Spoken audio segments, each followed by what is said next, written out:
রাধে রাধে বন্ধুরা, শুভ সকাল। তোমরা কেমন আছো? আশা করি তোমরা যে যেখানে আছো সবাই খুব ভালো আছো, সুস্থ আছো। লালটু কুন্তি কিচেন অ্যান্ড ব্লগ চ্যানেলে তোমাদের সবাইকে জানাই স্বাগত আর অনেক অনেক ভালোবাসা। আজকের শনিবার, সকাল এখন 8টা বাজে। তো এখন থেকেই তোমাদেরকে সাথে নিয়েই নতুন আরও একটি ব্লগ আমি শুরু করছি। তো সাথে থাকো, আশা করি আজকের ব্লগ তোমাদের খুব ভালো লাগবে। আজকের ওয়েদারটা সকাল থেকে বেশ ভালো আছে, বৃষ্টি হয়নি, তবে একটু মেঘলা করে আছে। তো এখন সকালে ছেলে সুইমিং করে চলে এসছে, আজকে তো কলেজ যায়নি। আর শনিবার ও দুপুরবেলায় একবারই ভাত খাবে, তো সকালবেলায় এখন বনবিটা খাবে বলেছে, তো ওটাই আমি বানিয়ে দিলাম। আর বাবাকে আজকের ওই জল ভাত দিয়েছি, তার মধ্যে বাতাসা আর কলা নিয়েছে। বললাম দুধ নিতে, তো বাবা আজকে দুধ খাবে না বলেছে।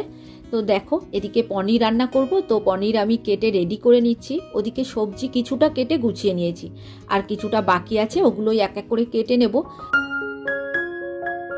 তবে ছেলে কলেজ যাবে না ঠিকই, কিন্তু বর্মশাই অফিসে যাবে, তো আমি সকালবেলায় রান্না করে নিচ্ছি। ভাত হয়ে গিয়েছে, বাবা উনুনে ভাত করে দিয়েছে, আর এখন তরকারিগুলো করে নেব। ওদিকে চাও বসিয়ে দিয়েছি। সকালবেলা একটু চা না হলে না মনটা কেমন করে, তো তোমাদের সাথে আর শেয়ার করতে পারলাম না। তাড়াহুড়োর মধ্যেই চাটা খেয়ে নেওয়া হয়েছে আর কি। আর এই শ্রাবণ মাসটা বেশি নিরামিষ খাওয়া হচ্ছে, কারণ ওই যে শনিবার করে নিরামিষ খাওয়া হয়, আবার বৃহস্পতিবার আছে, তাছাড়া সোমবারও আছে। আর নিরামিষের দিন কি এমন রান্না করব বলো? ওই যে পনির রান্না করি আর ডাল করি। তো আর সকালবেলায় তাড়াহুড়োর মধ্যে না অন্য কিছু যে করব সেটাও আর করা হয় না। তো কালকে রাতে বর্মশাই পনির আনতে ভুলে গিয়েছিল। আজকের বাবা সকালে গিয়ে পনির এনেছে আর পটলও এনেছে। তো এখন গরমকাল, তো ওই পনির দিয়ে পটল রান্না করব। আর তার সাথে একটুখানি ঝিঙে দিয়ে দিলাম, কারণ ওই যে পোস্ত বাটা দিয়ে করব, তো খেতে খুব ভালো লাগে। আর এমনিতেই পোস্ত বাটা দিয়ে ঝিঙে রান্না করলে সত্যি খুব ভালো লাগে। এদিকে ঝিঙেটা কেটে নিই আর তোমাদের কিছু কমেন্টের উত্তর দিয়ে দিই। মারিফিস ডায়েরি থেকে দিদিভাই লিখেছে, প্রথম হয়ে গেলাম দিদিমণি। তো থ্যাংক ইউ দিদিভাই, এইভাবেই একটু পাশে থেকো। আর আজকের পনিরটা ভাজার সময় দেখছো একটু ভেঙে যাচ্ছে, ওই যে নুন না দিলে না এরকম ভেঙে যায়। তো যাই হোক, ওদিকে পনির ভাজা বসিয়ে দিয়েছি, আর এদিকে পটল ভাজাও বসিয়ে দিয়েছি। পটল দিয়ে পনির করব, তো পটলটা একটু ভালো করে ভেজে নিতে হবে, তা না হলে না জল বসা একটা গন্ধ লাগে, খেতে ভালো লাগে না। তো ওটা আস্তে আস্তে হতে দিয়েছি, মানে পটল দিয়ে একটু জল ছেড়ে যাক, তারপরে আমি একে একে এদিকে মশলাগুলো করে নিই। ওই যে, আর পনিরের তরকারির মধ্যে এইরকম বাটা মশলা দিলে খেতে খুব ভালো লাগে। পোস্ত, কাজু বাদাম, কাঁচা লঙ্কা, আদা, টমেটম এইগুলো দিয়ে ভালো করে বেটে নিয়েছি, মানে মিক্সিতে একটুখানি পেস্ট করে নিয়েছি।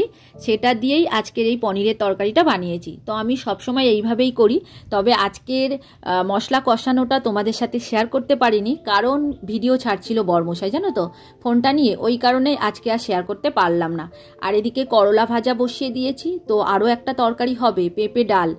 আর এখনও পেঁপেটা কাটা হয়নি, তো ওই কারণে পেঁপে ডালটা একটু পরে করব। এই যে করলা ভাজা আর পনিরের তরকারি দিয়ে খেয়েই বর্মশাই বেরিয়ে যাবে।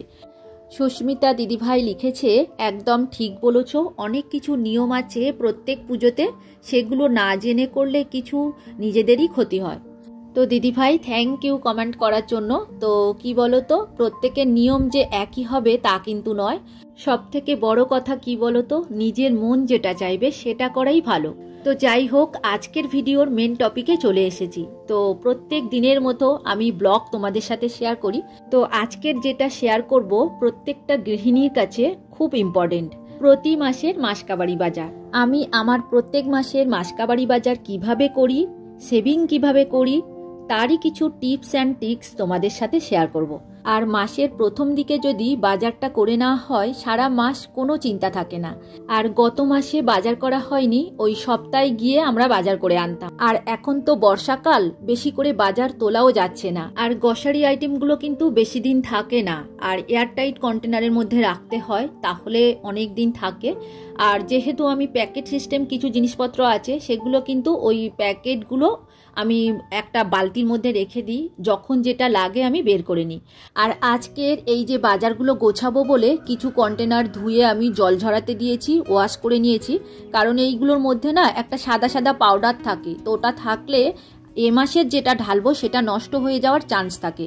ওই কারণে যেটুকুনি অল্প থাকে আমি ঢেলে নিই বাটিতে, নিয়ে আবার কন্টেনারটা পরিষ্কার করে তার মধ্যেই রাখি। তো দেখছো এখানে অল্প অল্প করে নিয়ে এসেছি, যাতে আমার 1-2 সপ্তাহের মধ্যে শেষ হয়ে যায়, আবার মধ্যিখানে গিয়ে আনতেও পারি। তো বেশি এগুলো খাওয়া হয় না, ওই মাঝে মাঝে রাতের দিকে খাওয়া দাওয়া হয় আর কি। আর যেহেতু বর্ষাকাল চলছে তো বেশি আনলে পোকা ধরে যেতে পারে, আবার একটা ফাঙ্গাস মতো ধরে, মানে পাউডার মতো জমে যায়। আর গত মাসের যেগুলো একটু একটু বেশি আছে, মশলাপাতি বলো, গ্রসারির কিছু আইটেম বলো, সেগুলো আমি আগে ব্যবহার করে নিই আর তারপরে এইগুলো ব্যবহার করি, কারণ যদি থেকে যায় তাহলে পরের মাসেও লেগে যাবে। তবে দেখো আমাদের কিন্তু যে পুরো মাস চলে যায় তা কিন্তু নয়, আবার 15 দিন বা 20 দিন পরে আবারও কিছু কিছু জিনিস কিনতে হয়। তাই আমি বেশি করে কিনি না, কারণ বেশি করে কিনে ওয়েস্টেজ করে কোনো লাভ নেই, কারণ জিনিসটা নষ্ট করে ফেলে দিয়ে তো কোনো লাভ নেই। যতটুকুনি আনবো ততটুকুনি ব্যবহার করে নেওয়াই ভালো। আর এই যে বাজারগুলো করি আমরা, ওই যে একটু দূরে যেতে হয়, তো এখনকার দিনে অনলাইনেই অনেক কিছু অর্ডার করা যায়। তবে আমরা কিছু জিনিস মার্কেটে কিনি, কিছু জিনিস আবার হোলসেল মুদিখানার দোকান থেকেই কিনি। তো এই বাজার করতে আমরা 3টে দোকানে গিয়েছিলাম জানো তো। প্রত্যেকবারেই যাই, একটা মার্কেটে যাই, তো মোর মার্কেট বলে একটা মার্কেট আছে, ওখানে যায়, একটা মুদিখানার হোলসেল দোকানে যায়, আরও একটা জায়গায় যায়, সেখানে ঠাকুরের জিনিসপত্র পাওয়া যায়। মানে কি বলতো, ঠাকুরের প্রসাদের জিনিস, ঠাকুর পুজোর জিনিস, তো ওইগুলোই তুলে নিয়ে আসি ওখান দিয়ে। তো যাই হোক, একটু দূরে গেলে কি হয়, অনেকটা সেফ হয়। আর এখন অনলাইনের জিনিস কিনলে না অনেক ডেলিভারি চার্জ লেগে যায়। আর বাজার করার সময় একটু আগে থেকে বাড়িতে চেক করে দেখে নিই কি কি আছে না আছে। আর মাসে ক কেজি তেল লাগবে সেটাও একটু হিসেব করে রাখি। এই যে 2 প্যাকেট সাদা তেল নিয়ে এসেছি, আর ঘানি থেকে গিয়ে আবার সর্ষের তেল আনবো 1.5 কেজি। তো মোটামুটি আমার হয়ে যাবে 1 মাসের মতো। তো এখনও সর্ষের তেলটা আনা হয়নি, তো 2-1 দিনের মধ্যে আবার আনতে যাব। আমরা ঘানিরই সর্ষের তেল খাই জানো তো, খুব সুন্দর তেলটা। তবে এখনও সর্ষের তেল আনা হয়নি, কারণ ওই দোকানটা আবার অন্য সাইডে, তো অন্য দিন আমাকে যেতে হবে বিকালবেলার দিকে। তো কিছুটা এখনও সর্ষের তেল আছে, ওটাই এখন ব্যবহার হচ্ছে। আর নুন, তেল, এই চাল, ডাল এগুলো যদি ঘরে থাকে মনটা খুব খুশি থাকে, আর যখন তখন আমি রান্না করতে পারবো যা খুশি, মানে মনের মধ্যে একটা শান্তি ভাব থাকে যে আমার সব কিছু জিনিস আছে। আর মাসকাবাড়ি বাজারের সাথে আবার ওই যে পাখির, পায়রাদের খাবার নিয়ে এসেছি, ঠাকুরের কিছু বাজার করে নিয়ে এসেছি, তার সাথে আদা রসুন বেশি করে তুলে নিয়েছি। আর ওই যে কুমড়ো আর বরবটি নিয়েছি। তো আর কিছুই নেওয়া হয়নি, আর ব্যাগটা ভীষণ ভারী হয়ে গিয়েছিল আনার সময়, তো ওই কারণে আর সবজি বাজার করতে পারিনি।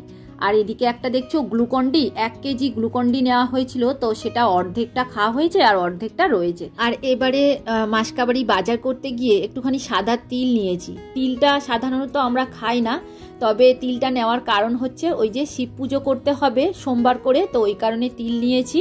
আর কিছু গ্রিন মুগের ডাল নিয়েছি, ওই যে তরকা ডাল আছে না, ওটাও কিছুটা নিয়েছি।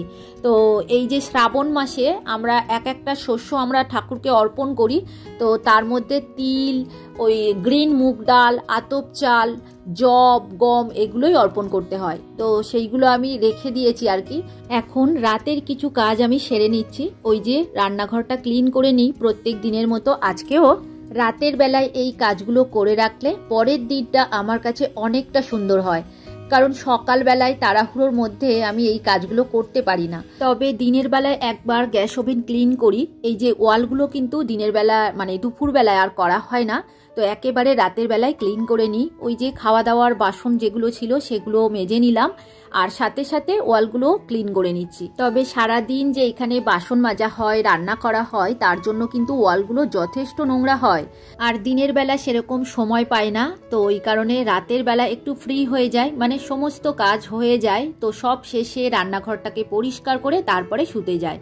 আর পরের দিন সকাল সকাল আমাকে উঠে রান্না বসাতে হয়, খুব তাড়া থাকে, তো সেই সময় আমার রান্নাঘর ক্লিন করার মতো ধৈর্য থাকে না, তো ওই কারণেই আমি আগের দিন রাতের বেলায় রান্নাঘরটাকে পরিষ্কার করে রাখি।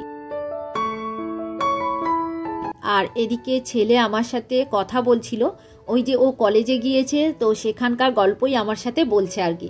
এখন তো নতুন নতুন কলেজে যাচ্ছে, মানে প্রথম সবে 1-2 সপ্তাহ হয়েছে, তো সেই অভিজ্ঞতাগুলোই আমার সাথে শেয়ার করছি। তবে বেশ ভালো লাগছে জানো তো, ছোটবেলায় আমরা যখন স্কুলে যেতাম তো তখন মায়ের সাথে এসে আমরা এরকম শেয়ার করতাম।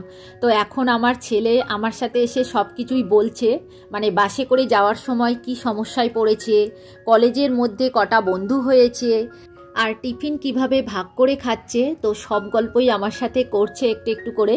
তো যাই হোক, আর আমি এদিকে আমার হাতের কাজগুলো সেরে নিচ্ছি আর ওর কথাগুলোই শুনছি।